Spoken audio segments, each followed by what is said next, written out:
4 page निकालें। Khalis dairy is operating a dairy farm house एक जेन में लाएं।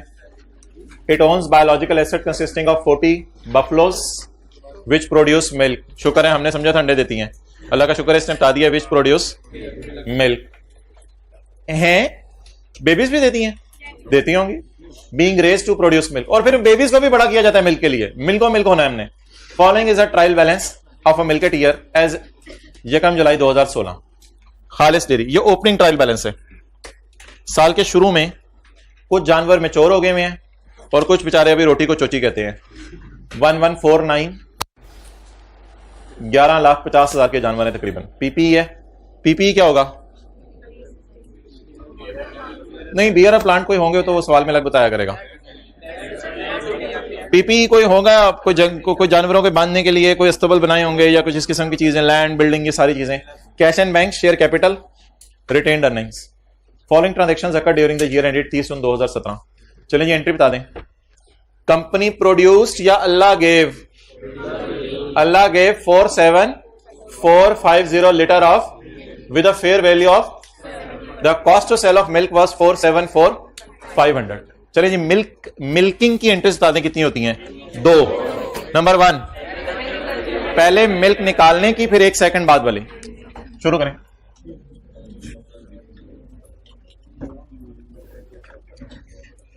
मिल्क, पहले हम एग्रीकल्चर प्रोड्यूस का रस लिख रहे थे या मिल्क का रस लिख रहे थे? इस साइड पे दोनों तरह चलेगा, लेकिन मेरे ख्याल से एग्रीकल्चर प्रोड्यूस का ज्यादा बेहतर है। वो पहले लिख लें। एग्रीकल्चर प्रोड्यूस इनिशियली किस पे मेजर की जाती है? और अगर एग्रीकल्चरल प्रोड्यूस की फेयर वैल्यू अवेलेबल ना हो, यार मैं जा रहा हूं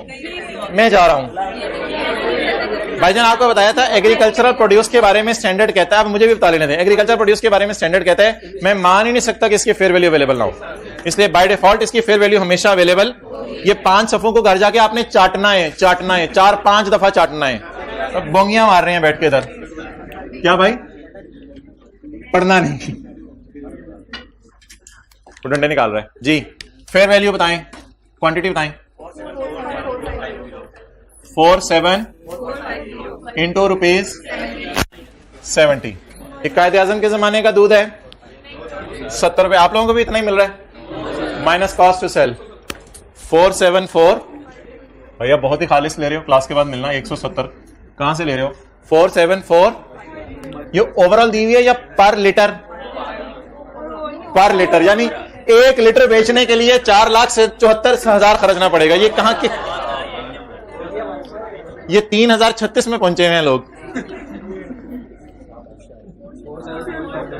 4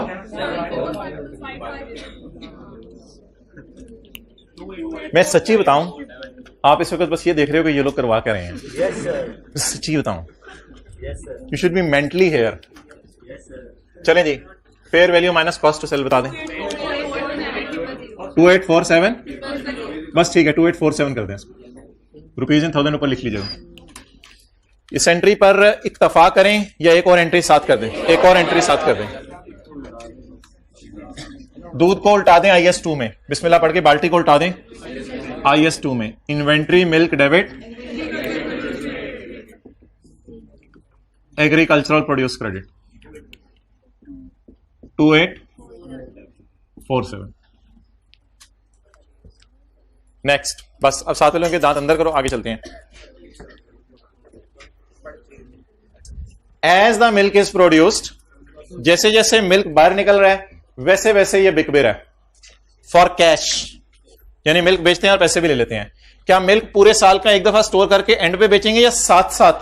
as the milk is produced was sold for cash after incurring, यानी कॉस्ट ऑफ सेल भी इनकर हो गई और बेच के पैसे भी। लेकिन क्या ज्यादा कम पैसे आए या इन्हीं पैसों पे अगली एंट्री कर दे मिल्क बेचने की? नहीं, ज्यादा तो उसने कोई जिक्र ही नहीं किया। बस अब उसने बस अगली लाइन ही कुछ हो रहा है। तो नहीं, ट्रायल बैलेंस में तो ओपनिंग फिगर्स हैं, फॉर द ईयर तो है ही नहीं।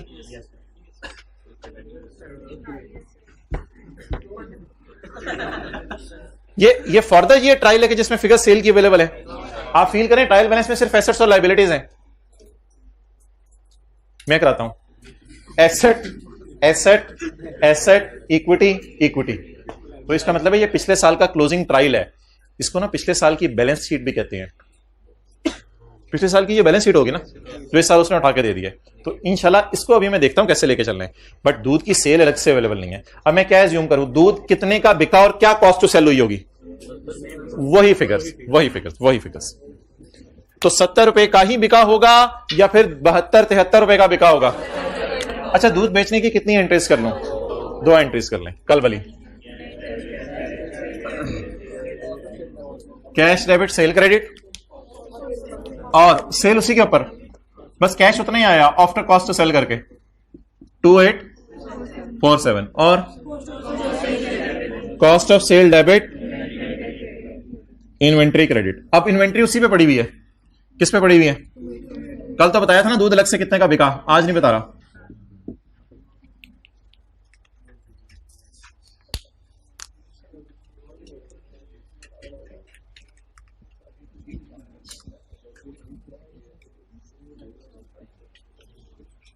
दूध निकाला, दूध को IS2 में डाला और दूध लोगों को बेच दिया ताकि लोग इसमें रूह अफ़ज़ा डाल लें। Next, live stock. Live stock क्या, जिंदा बोतल, लाइव स्टॉक जिंदा बिस्किट, जानवर वॉज परचेज फॉर 41,000। इसे कॉस्ट टू सेल देनी चाहिए थी लेकिन अब नहीं दे रहा, तो मजबूरन फेयर वैल्यू पे ही रिकॉर्ड कर लें। Livestock was purchase for 41,000 in cash. जी एंट्री बताएं। अब आप इसका नाम लाइव स्टॉक रख दें, जहां जो दिल चाहे मुंह उठा के करते रहा करें बस। Biological asset debit cash credit, जी कितना, 41,000।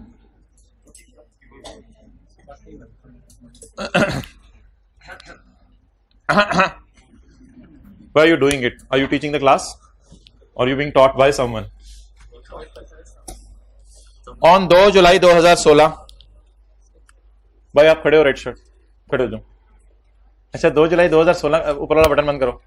2 जुलाई 2016 का क्या मतलब है बताओ? साल शुरू होते ही दूसरा दिन, बोलो। साल शुरू होते ही दूसरा दिन live stock was sold for 2 lakh. Live stock 2 lakh का बिक गया। लो जी, बेचने की कसर रह गई थी। अभी तक हमने खरीदा था और पैदा हुआ था, आज हमने क्या कर दिया, अब क्या करें, 2 दिन बाद बिक गया।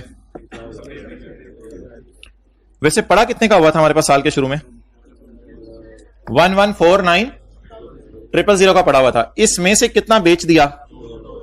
2 लाख। या फिर इस तरह कर लें, इसको काट के, ये 1149 में से कितने, बैठ जाओ, कितने वाला कितने का बेचा? आपको पता है जाने वाले एसेट की बुक वैल्यू भी देता था और उसको बेच के जो पैसे आते थे वो भी देता था। अब मुझे बताएं क्या दे रहे, कितने वाला बेचा या कितने का बेचा? The live stock was sold for 2 lakh. Live stock 2 lakh का बेच दिया। प्लीज प्रोसेसिंग इधर, आंखें खुले, क्लास हो रही है, सीए कर रहे हैं। अच्छा मुझे बताएं बेच के कितने पैसे आए? 2 लाख। डिस्पोजल की एंट्री होती थी और बैलेंसिंग फिगर गेन, या it was the general entry of disposal in IS 16 and IS 38. So the general entry will remain same. There is no difference. Except of this कि हम PPE की जगह क्या क्रेडिट करेंगे? अब आप मुझे बताएं बायोलॉजिकल एसेट्स अगर साल के शुरू में बेच दिए जाएं 1-2 दिन के अंदर, इनको उठा दें। बायोलॉजिकल एसेट्स एक दफा उठे फिर क्लासें ले लें। अच्छा, बायोलॉजिकल एसेट्स जो है वो अगर साल के शुरू में बेच दिए जाएं तो क्या इनके ऊपर गेन लॉस आएगा? सोचें जरा। क्यों? इसलिए कि पिछले साल के आखिरी दिन ऑलरेडी उनको हम किस पे ले गए होंगे? फेयर वैल्यू पे ले गए होंगे। तो साल के दूसरे दिन बेच दिया, इसका मतलब है पिछले साल ये शायद किताबों में कितने का पड़ा होगा, शायद उतने का ही पड़ा होगा ना। 2 दिन में जानवर की कीमत में क्या फर्क आ जाना है? 2 दिन में जानवर अभी सीधा बदला नहीं होता, तो 2 दिन में उसकी कीमत के अंदर क्या फर्क आ जाना है? तो इसलिए मेरे भाई उसने बुक वैल्यू जाने वाले एसेट की नहीं दी, लेकिन क्योंकि 2 दिन बाद बेचे, अगर 3-4 महीने बाद बेचा होता तो फिर वो पता क्या बताता? फिर वो कहता on 2 December 2016 livestock which was valued at 190 at end of last year is now sold for ₹2 lakh. फिर नॉर्मल तरीके से हम गेन लॉसेस का निकालते। लेकिन अभी आप मेरे ख्याल से तो इस एंट्री को इसी तरह कर दें कि पिछले साल के आखिरी दिन ये ऑलरेडी किस पे पड़ा होगा? फेयर वैल्यू पर। 2 दिन में इसकी प्राइस में कोई खास फर्क नहीं आ गया होगा। लेकिन आपके समझने के लिए मैं लिख देता हूं कि कैश की प्राइस उसने सवाल में क्या किया है, गिवन, और बायोलॉजिकल एसेट की बुक वैल्यू उसने सवाल में गिवन नहीं की। लेकिन फिर भी मैं जबरदस्ती क्या एज्यूम कर रहा हूं कि पिछले साल के आखिरी दिन भी शायद 2 लाख का ही पड़ा होगा, क्योंकि 1-2 दिन में जानवर की प्राइस में कोई खास फर्क नहीं आ जाता। फिक्स्ड एसेट के बेचने पे इतना ज्यादा गेन लॉस इसलिए आता था कि वो कॉस्ट मॉडल पे पड़े होते थे, और इधर गेन लॉस ज्यादा इसलिए नहीं आ रहा कि ये ऑलरेडी पिछले साल के एंड पे किस पे आ चुके होंगे, फेयर वैल्यू पे। ये फिगर गिवन नहीं है, लेकिन 200 ही एज्यूम कर लें, और अब गेन लॉस कोई नहीं आया, तो लिखें पिछले साल के एंड पे फेयर वैल्यू पे पड़ा होगा।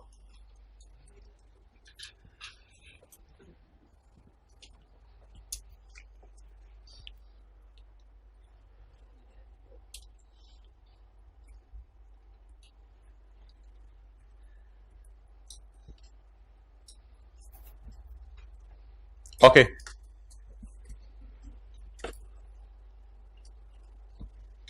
ये क्या है? अच्छा, अब एंट्री डिस्पोजल की क्या हो गई? बैलेंसिंग लिख लें P&L, ताकि अगर खुदा ना खास्ता कभी गेन लॉस आ जाए तो वो आपको जरा याद रहे कि गेन लॉस भी आ सकता है।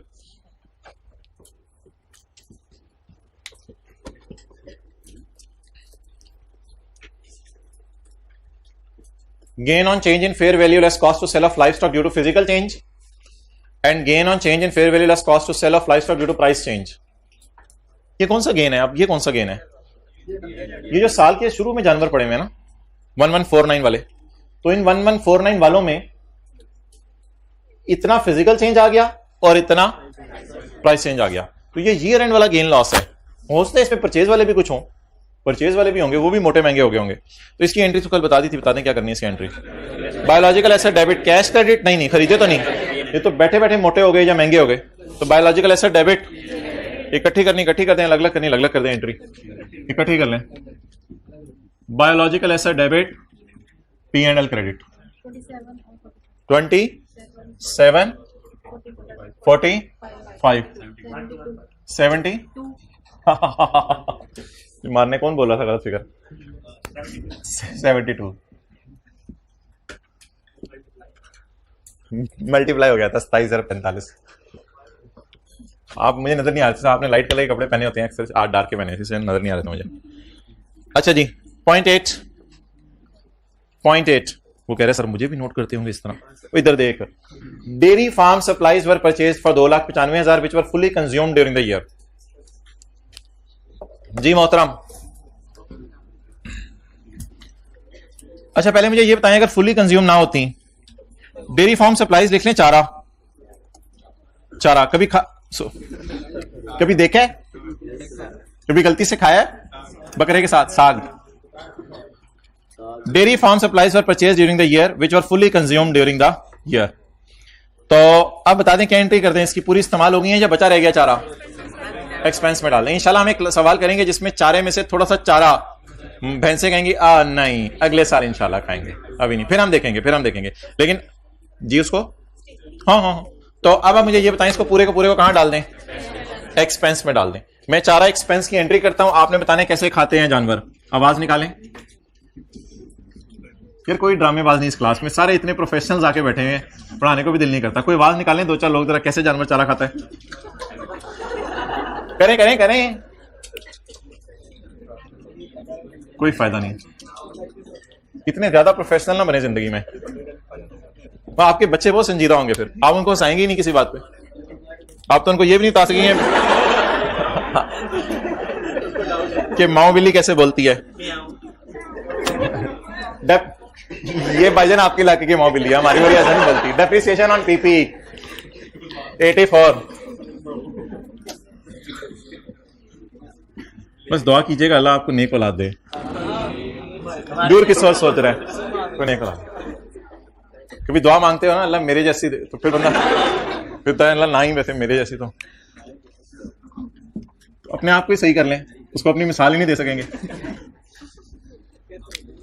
कर लें ऐसे सही। Okay, action speak louder than words. असल में ये हमें आगे की क्यों तैयारी कराई जा रही है? चले इधर देखें, भाई तो ये शर्ट के सारे बटन बंद कर, तूने सारे खोले हुए हैं, अंदर टी शर्ट तेरी नजर आ रही है, सारे बटन बंद कर। मजा नहीं आएगा क्या? हम मिडिल क्लास पढ़ने आए हो। Prepare statement of comprehensive income for the year ended, prepare balance sheet, prepare reconciliation and prepare journal entries. अब आपने करना ये है कि कैंची पकड़ के ना इस सफे को आपने एंड पे डाल देना है, क्योंकि ये रिक्वायरमेंट नंबर डी थी और एग्जामिनर से गोंद मांगनी है, तो गोंद मांग के सफे को एंड पे डाल देना है। ये सवाल की कौन सी रिक्वायरमेंट होगी? डी। पेपर में ए के लिए एक सफा छोड़ देने, बी के लिए एक सफा छोड़ देने, सी के लिए एक सफा छोड़ देने, और फिर डी से आपने जाके ये शुरू करना है, क्योंकि पी एंड एल के लिए एक सफा काफी है, बैलेंस शीट के लिए भी काफी है, रिकॉन्सिलिएशन के लिए काफी है। जी जी बोले बोले, 1 बाय 1। हाँ जी, नहीं डी को तरतीब से करें, बेहतर है। तो तरतीब से नहीं करते आप लोग? बेहतर है तरतीब से किया करें, कर दिया करें तरतीब से, जरा उसको भी आसानी हो जाती है, उसको भी आसानी हो जाती है। ठीक है, अब मेहमान आए आपके घर, आप पहले ही चाय रखते हैं तो उनको पता चल जाएगा खाना नहीं खिलाना, हालांकि आप खाना ला रहे होंगे, तो इसलिए तरतीब से चला करें। पहले ही आइसक्रीम दे रहे हैं तो फिर prepare statement of comprehensive income for the year ended 30 June 2017। 30 June 2017 की आपने क्या बनानी है? बोले स्टेटमेंट ऑफ कॉम्प्रिहेंसिव इनकम।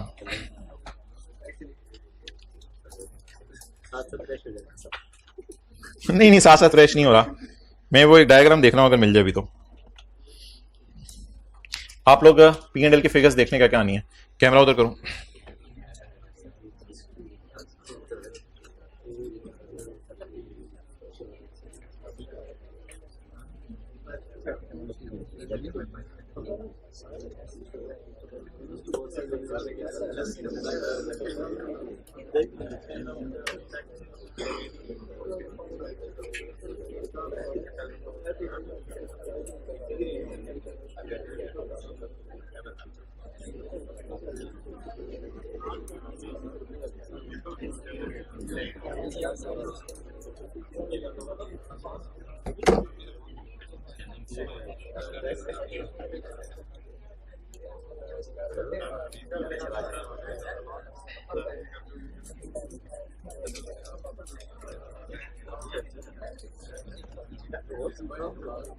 खोलो यार, इधर करो।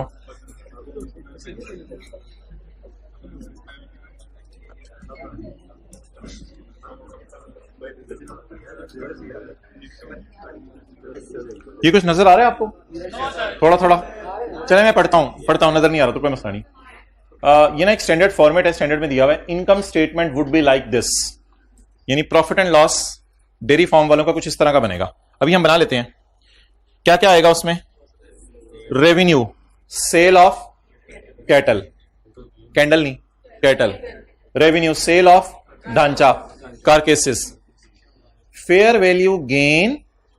अब ना सेल टाइप नहीं होता है इनका पी एंड एल, डिफरेंट सा पी एंड एल होता है।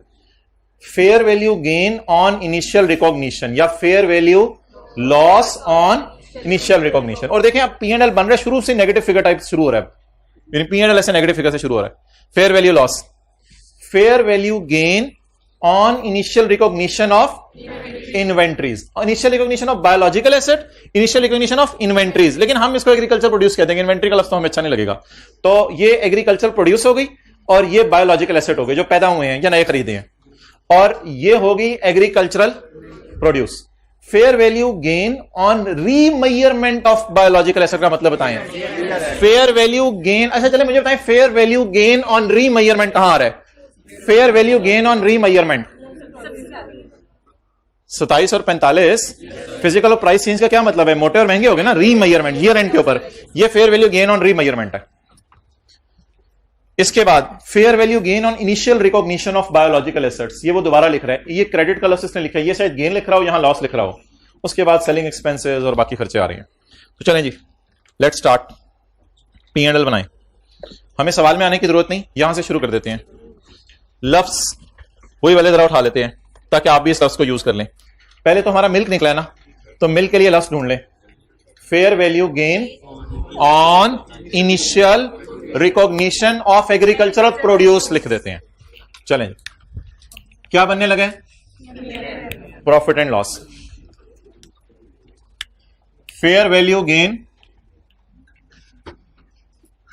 ऑन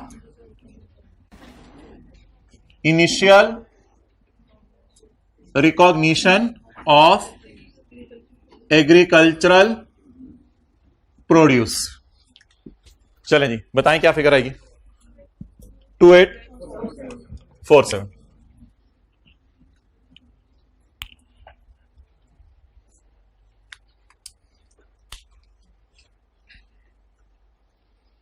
अच्छा, एक चीज ना आ सकती है जो मैं आपको शो कर दूं यहां पे, profit on sale of milk. Profit on sale of वो तब आता जब हमने 70 रुपए पे रिकॉर्ड करते और जब दूध बिकता तो वो 72 रुपए का बिकता, तो फिर वो भी आ सकता था। अब वो आएगा कैसे? जिन दो फिगर्स पे मैं स्टार लगा रहा हूं, ये सेल है, कॉस्ट ऑफ सेल है। इनमें अब फर्क इसलिए नहीं आ रहा कि निकलते हुए भी दूध 70 रुपए का था और बिकते हुए भी ये भी फिगर आ सकती है। Profit on sale of milk 2847 minus 2847। Presentation purpose के लिए इसको भी बना लें।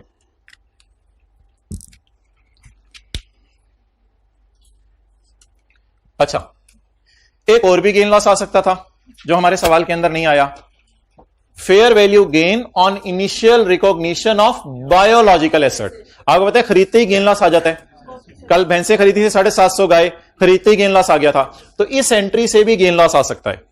तो इधर मैंने लगा दिया स्टार ताकि आपको याद रहे ये जीरो मैंने किस लिए लिखा है, यहां स्टार डाल के। ऐसे ही आपके समझने के लिए इस एंट्री के साथ मैंने ये वाला साइन लगा दिया, गोल दायरा बना के एक लाइन लगा दी आपके समझने के लिए। कल कल को पेपर में तो यहां भी गेन लॉस आ सकता है ना। इसके लिए फिर अंग्रेजी क्या लिखेंगे? Fair value gain on initial recognition, अब मैं एब्रीविएशन यूज कर रहा हूं मादरत, of biological asset. 41 is a gain और 41 इज अ पेमेंट। वो नहीं आया, आप गेन लॉस में क्या कर सकता हूं इनिशियल रिकॉग्निशन के ऊपर? कितना? 0। नेक्स्ट, ये क्या है? नहीं, ईयर एंड गेन तो नहीं। अब अल्फाज इस तरह के तो पेपर में नहीं चलेंगे मेरे ख्याल से। Fair value gain on remeasurement of biological assets. Subsequent measurement और रीमेजरमेंट एक ही लफ्ज है ना, री जरा ज्यादा शॉर्ट हो जाएगा। Fair value gain on remeasurement या सब्सिक्वेंट मेजरमेंट भी लिख सकते हैं, on remeasurement of biological asset. Bracket में यहां लिखते हैं प्राइस और फिजिकल वाला इधर आया करेगा, लेकिन वो लिखना पेपर में नहीं है। प्राइस और फिजिकल चेंज वाला इधर आया करेगा। कितना हो गया जी? 72।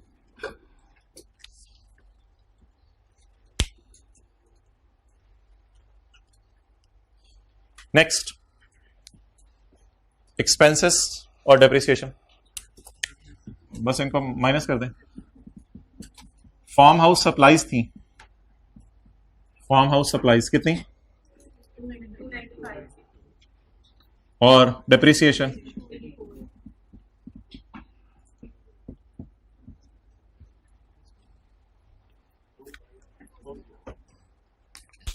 2540।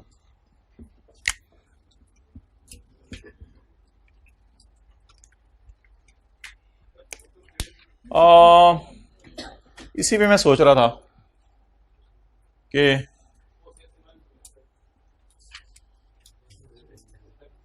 कर सकते हैं आप करना चाहें तो। कुछ लोग कह रहे हैं ये कर सकते हैं आप करना चाहें तो। आप इसकी सेल अलग से शो कर दें मिल के 2847, और ये कॉस्ट ऑफ सेल नीचे अलग से शो कर दें। कर सकते हैं करना चाहें तो।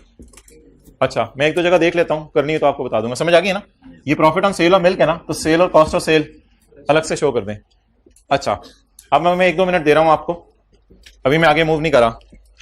कल वाले सवाल का सोल्यूशन खोलें, 980 लीटर मिल्क वाले का। चलें उसको बाद में करेंगे, पहले ये सवाल पूरा हो जाए। आगे चलेंगे। आगे सवाल की रिक्वायरमेंट क्या है? क्या बनाना है? Balance sheet. अच्छा, बैलेंस शीट कैसे बनाएंगे? आपके पास तो ट्रायल अवेलेबल पिछले साल का है, तो हर एंट्री को डबल पोस्ट कर दें, हर जनरल एंट्री को पोस्ट कर दें, आपकी बैलेंस शीट बन जाएगी। दोस्तों किधर?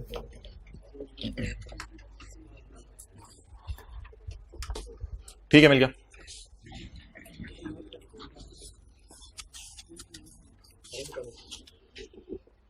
नहीं ठीक है, बैठ कैच करो। बैलेंस शीट के ओपनिंग बैलेंसेस बता दें। Khalis dairy, statement of financial position as on 30/9/2017 भी मुझे याद कराइएगा, वो हमारे ट्रू फॉल्स भी 3-4 रहते हैं पास पेपर क्वेश्चन 2 वाले। चलें जी, लेट्स स्टार्ट। अनएडजस्टेड बैलेंस तो मैं नहीं कहूंगा, ओपनिंग बैलेंसेस। अनएडजस्टेड बैलेंस तो वो होते हैं कि एंट्रीज होगी और कोई गलतियां हो, तो ये तो ओपनिंग बैलेंसेस हैं। ओपनिंग बैलेंसेस लिख लें। Non current assets, current assets, जरा अटेंटिव रहना आप लोगों ने, नई नई चीजें हैं। इक्विटी और लायबिलिटीज। अच्छा, dairy livestock opening balance 1149। Biological assets जी कितना है? 1149। पीपी 3525। आगे cash and bank 365। Current assets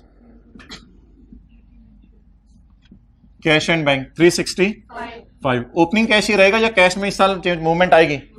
movement आएगी। इक्विटी, इक्विटी में कोई चेंज आई है? कोई ओनर घर से पैसे लाए हैं? ओनर घर से पैसे नहीं लाए। शेयर कैपिटल, इसको हमने आउटर कॉलम में इसलिए लिखा है कि शेयर कैपिटल के अंदर कोई चेंज नहीं है। Next, retained earnings.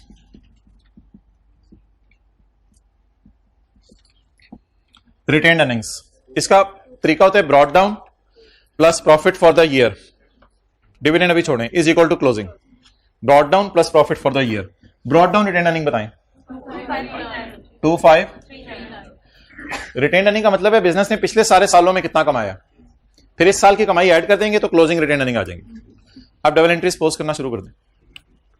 चलें जी, स्टार्ट करें। एक सजेशन दें कि एग्रीकल्चरल प्रोड्यूस क्या किसी कंपनी की पब्लिश्ड फाइनेंशियल स्टेटमेंट्स में पॉसिबल है कि नजर आए? क्यों? अगर 31 दिसंबर को रात 11 बजे भी दूध निकला है तो 1 सेकंड बाद वो दूध एग्रीकल्चरल प्रोड्यूस से कहां चला गया होगा? तो क्या एग्रीकल्चरल प्रोड्यूस की डबल एंट्री को मैं करंट एसेट्स में शो करूं कि एग्रीकल्चरल प्रोड्यूस मेरी जीरो है, या करंट एसेट्स में एग्रीकल्चरल प्रोड्यूस नजर ही नहीं आती होगी? नजर ही नहीं आती होगी। इसलिए एग्रीकल्चरल प्रोड्यूस को कभी भी करंट एसेट्स में शो ना कीजिएगा। Clear? Okay. Profit and loss को मैं उठाऊं या वो प्रॉफिट की फिगर प्रॉफिट एंड लॉस से आ जानी है, लेकिन हम डबल एंट्रीज लेके चलते हैं, कोई मसला नहीं। आप लोग बेशक पूरी एंट्रीज कर लें, और आपको अगर डबल एंट्री का शौक है तो फिर प्रॉफिट की फिगर आप मुझे उधर से भी बता सकते हैं। लेकिन अगर आप कहते हैं नहीं हमें तो एक एक डबल एंट्री पोस्ट करवाएं, तो आप फिर सारी डबल एंट्रीज मेरे से भी पोस्ट करवा लें। एक एक करके मैं डबल एंट्रीज पोस्ट करने लगा। एग्रीकल्चर प्रोड्यूस को मैंने काट दिया वैसे ही जरा, तो एग्रीकल्चर प्रोड्यूस को छोड़े पड़े। अच्छा जी, P&L में कितनी खुशी आई? क्या ये मेरी अर्निंग्स को बढ़ाएगी या कम करेगी? 2847। इन्वेंट्री कितने से डेबिट करूं? इन्वेंट्री कहां शो करूं? करंट एसेट्स में। और डेबिट करूं कितने से? ये जरूर शो करनी है, हो सकता है सारा दूध बिक ना सके। 2847। अब डबल एंट्रीज पोस्ट करते हैं। कैश डेबिट कितने से? 2847। सेल इन P&L क्रेडिट, लेकिन वो P&L तो हम बना रहे हैं जाके रिटेन्ड अर्निंग में। सेल बढ़ने से अर्निंग बढ़ जाती है, प्लस 2847। खर्चे बढ़ने, अब आप कह रहे हैं डबल एंट्रीज पोस्ट करवाएं, खर्चे बढ़ने से अर्निंग कम हो जाती है, -28। तो असल में एक ही दफा गेम रिकॉर्ड हुआ है, वो जो मिल्क निकला था। इन्वेंट्री खत्म हो गई क्योंकि मिल्क सारा बिक गया, -28। तसल्ली से एंट्रीज देख लें तो दोबारा। खुशी इक्विटी बढ़ाएगी, इन्वेंट्री रिकॉर्ड करें, कैश बढ़ाएं, खुशी रिकॉर्ड करें, गम रिकॉर्ड करें या खर्चा। इन्वेंट्री नोट करें यहां तक, फिर अगली कर लेते हैं।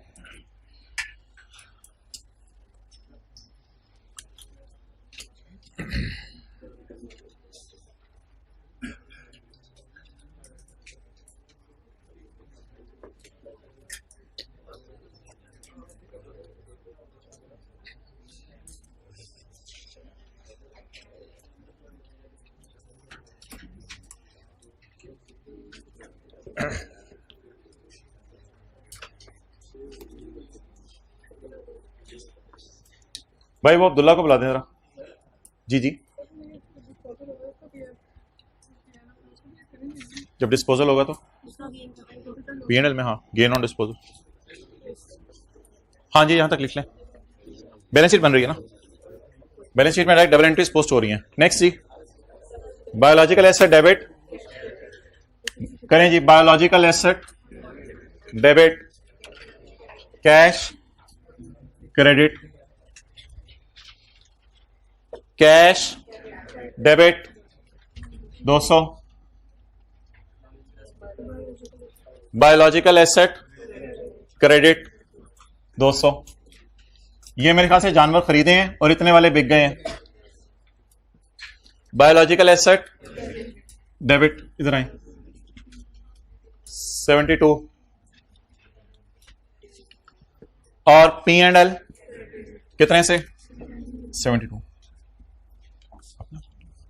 6 सफे निकाल के लिए 8 सफे नहीं उसी उसका नोट कर लें और एडमिशन ऑफिसर पूछो, ये इन्फॉर्मेशन काफ़ी होगी नहीं सी आ रही।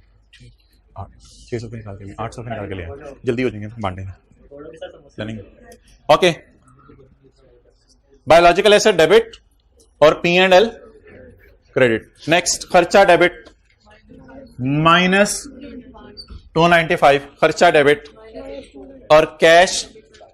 अब मेरे पास थोड़ी जगह है तो इसलिए मैं इसको जरा क्लोज कर रहा हूं और कैश के लिए मादरत यहां थोड़ी जगह यूज कर रहा हूं, मादरत इन्वेंटरीज के आगे। -295, डेप्रिसिएशन इज अ खर्चा और अक्यूमुलेटेड डेप्रिसिएशन की जगह मैं PP ही क्रेडिट कर रहा हूं। एसेट कम हो गया, बुक वैल्यू पे मेंटेन हो रहा है। -84,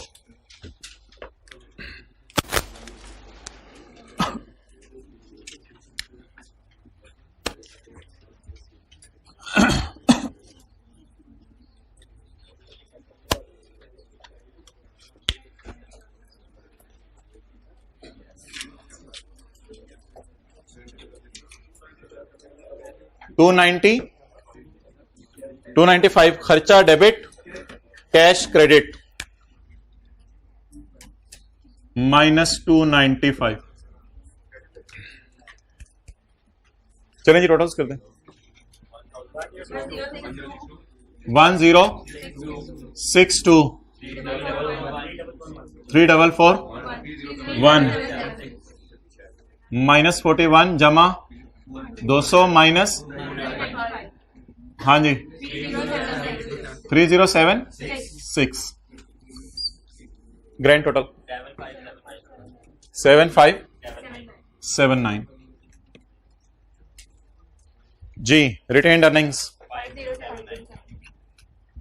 7579।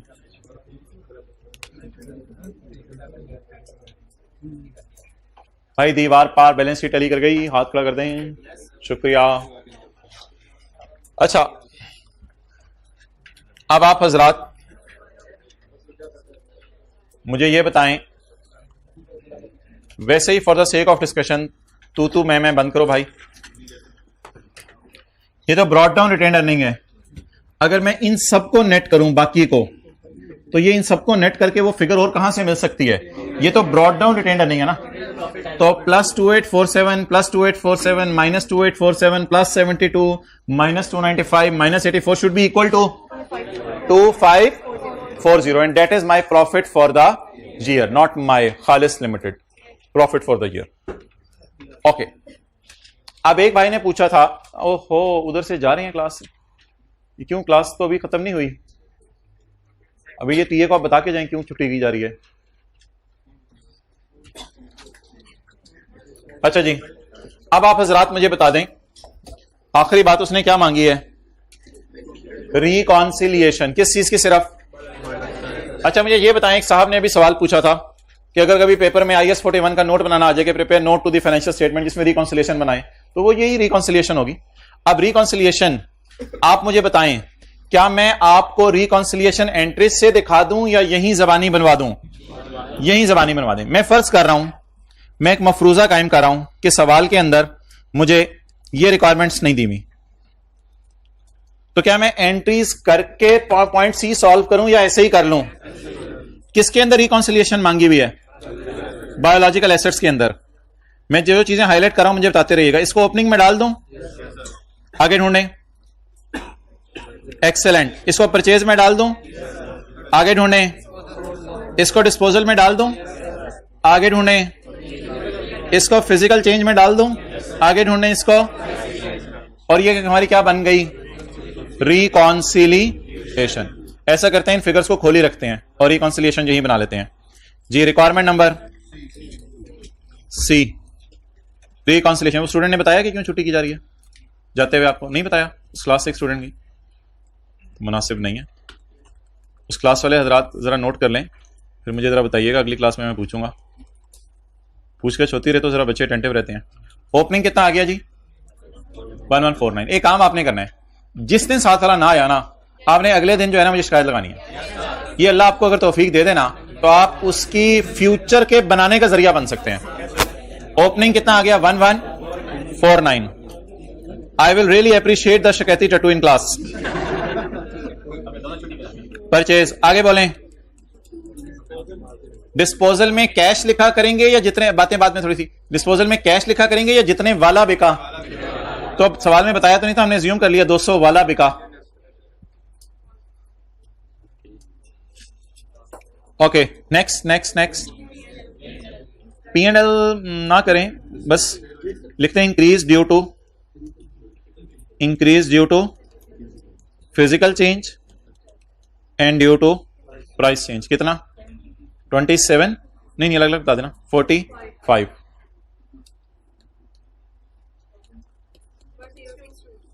वन 1062।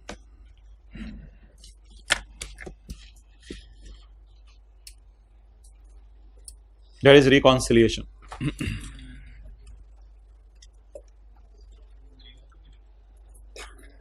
लीज शुरू करते हैं। चलो लिखो पहली एंट्री, right of use debit, lease liability credit. अच्छा, अब आप मुझे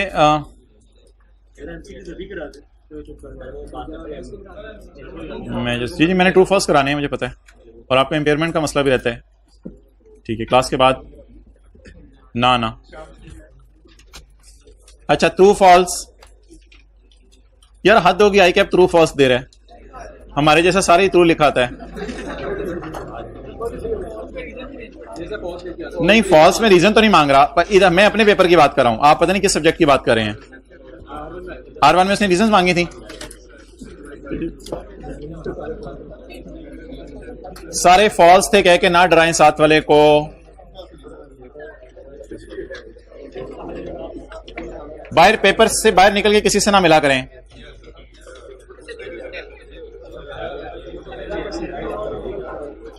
अगर वो आपसे अच्छा हुआ तो आप परेशान होंगे, अगर आप उससे अच्छे हुए तो वो परेशान होगा।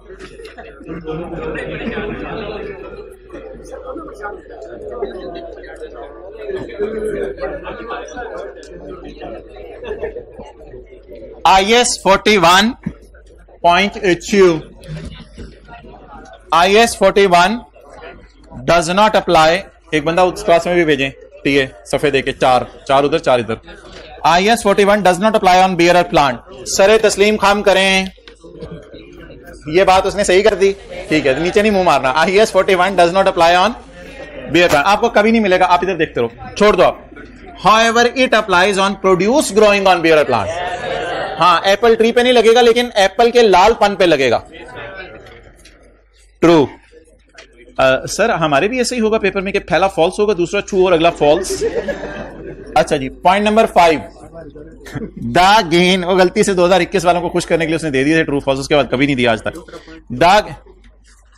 द गेन, दूसरा पॉइंट सही है ना। However it applies on produce growing on bearer plant. Bearer plant पे नहीं लगता, लेकिन बियर प्लांट के जो एप्पल है उस पे तो IS 41 लगता है ना, क्योंकि एप्पल को आप कहेंगे agriculture produce at point of harvest. The gain, और लगे हुए को बायोलॉजिकल एसेट। द गेन और loss on subsequent remeasurement of biological asset. The gain और loss on subsequent remeasurement of biological asset should be taken to other comprehensive income. नहीं, should be taken to P&L। ये उस दिन कर लिया भाई, ये वाला टाइम जाया किया जिंदगी का। अच्छा छठे नहीं, पहले जरा सातवें में आओ। All government grants are accounted for under IAS 41। आप पेपर में कौन होगा जो ऑल पे फोकस करेगा? आपने तो इस तरह ऑल नहीं पढ़ना, आपने कहना ऑल गवर्नमेंट ग्रांट्स। सारी गवर्नमेंट ग्रांट्स पे IAS 41 लगता है या इन सर्टन केसेस? किन गवर्नमेंट ग्रांट्स पे IAS 41 नहीं लगता? जो बियरर प्लांट की हो, ऐसे बायोलॉजिकल एसेट की जो कॉस्ट पे आ रहा हो। सींग वाली गाय मेरे पास आए। Commission to broker as well as advertising would be classified as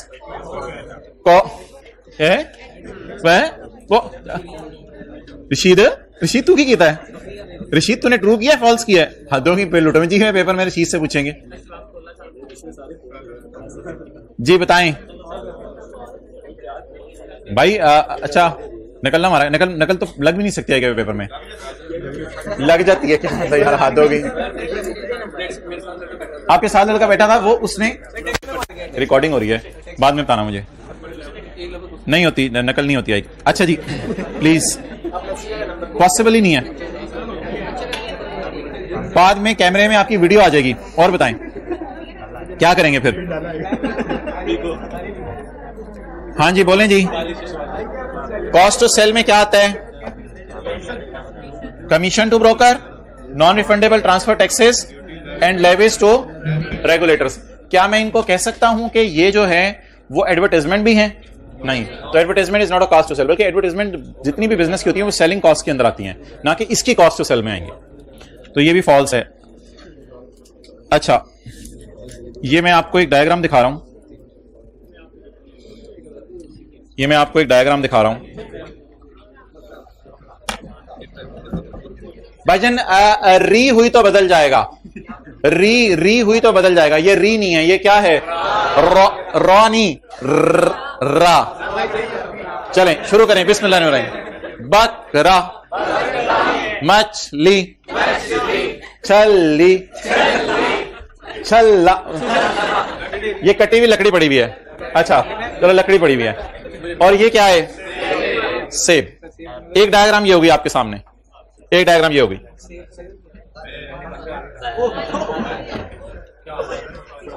Well, I want to discuss about this thun, and we are trying to focus on a concept. I'm not talking about this, and this is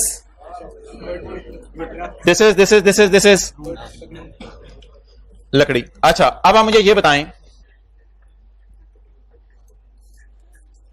क्या ये लकड़ी bearer plant है? Bearer plant है? क्या ये लकड़ी अगर सेब देती है तो इसने कहा मैं भी तो दूध देती हूं, तुम सेब दो मैं दूध दूं, तुम सेब दो मैं दूध दूं। कहते मिल्क शेक बनाएंगे।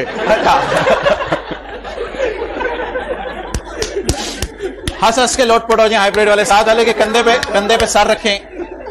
अच्छा ज्यादा हो गई बस। हमने तो पढ़ा था कि बियर एनिमल कोई लफ्ज नहीं है, हमने तो पढ़ा था बियर एनिमल कोई लफ्ज नहीं है, लेकिन अभी जाते जाते क्या ड्रॉप सीन हो रहा है। आज आखिरी दिन यही सुनना था। बियरर